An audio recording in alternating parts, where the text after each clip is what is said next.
Dites-moi, vous vous souvenez, il y a quelques mois, vous m'avez invité à cette émission. Il y avait Jamaldine Benchenouf, que je salue au passage. C'était votre deuxième invité. Et à l'époque, je vous avais dit, des voyous qui courent après un voyou. Je n'ai pas changé d'avis. L'État français est un État démocratique qui se comporte aussi comme euh, je l'avais décrit à l'époque. Vous savez, le cœur de ce problème, ils savent Hamid Bello? pertinemment qui lui donne Hmm. les informations. Les informations sortent du sérail, elles sortent d'Alger. Donc, il ne faut pas nous casser la tête avec un YouTuber ou je ne sais pas quoi. La source, elle est là, ils la connaissent, ils savent qu'ils le font. C'est un conflit interne. Ce genre d'activité fait beaucoup de mal à notre combat. Voyez-vous, on parle de choses ridicules, bêtes, comme les a bien décrit Siadel, au lieu de parler de notre combat pour l'Algérie indépendante, pour une Algérie prospère et qui avance. On va perdre notre temps à parler de ces voyous. Et cette complicité de la France, parce que la France aussi manipule cette histoire, me fait poser des questions. Pourquoi? Euh, parce que parce que le Hirak, il est réduit à un état de spectateur passif, dans le meilleur des cas. Parce qu'en réalité, il y a des gens que je pense qui sont sincères et qui sont tombés dans ce piège et qui mélangent militantisme sincère, propre, clean pour le pays et ce genre de comportement. Et je ferme cette parenthèse. Moi, je suis fatigué de parler de ça. Vraiment, je suis hors de moi. Je me bats, Hmm.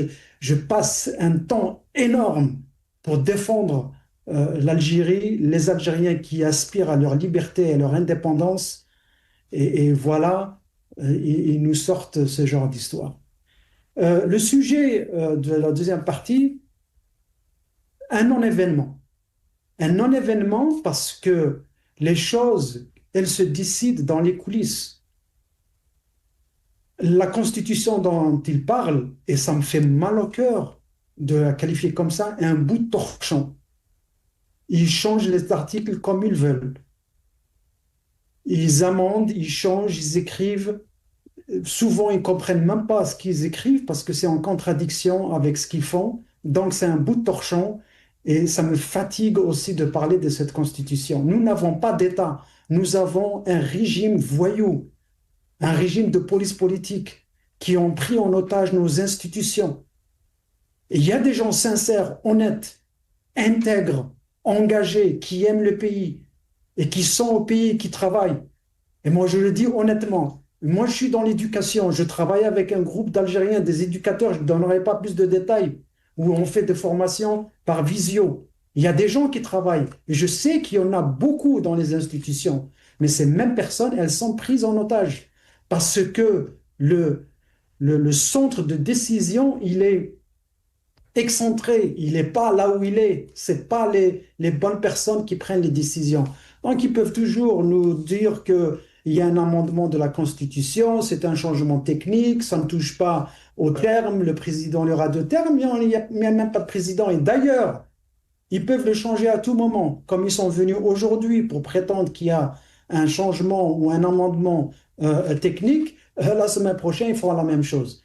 Et enfin, euh, l'autre monsieur qui ne participe pas aux réunions, il ne devrait même pas en faire partie. Qu'est-ce que c'est que ce régime pseudo civil où c'est le militaire qui domine? Et d'ailleurs, excusez ma vulgarité, ce sont des généraux en carton, parce que les vrais généraux, et vous savez ce que j'en pense, les généraux ou bien les officiers supérieurs opérationnels, c'est des gens, ni moi, ni personne d'autre ne connaît. Ils travaillent sur le terrain, c'est leur travail, ils ont une carrière, ils ont une mission, ils ont une vision, et ils travaillent, ils n'ont pas le temps de venir à la télévision et de faire du racolage, je suis désolé, télévisuel. C'est ça les vrais Et c'est ces officiers intègres qui me font croire que l'Algérie va s'en sortir.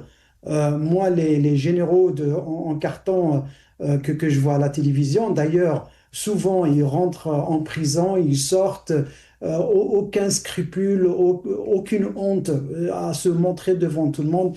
Honnêtement, cet amendement ou ce changement technique n'a aucune valeur.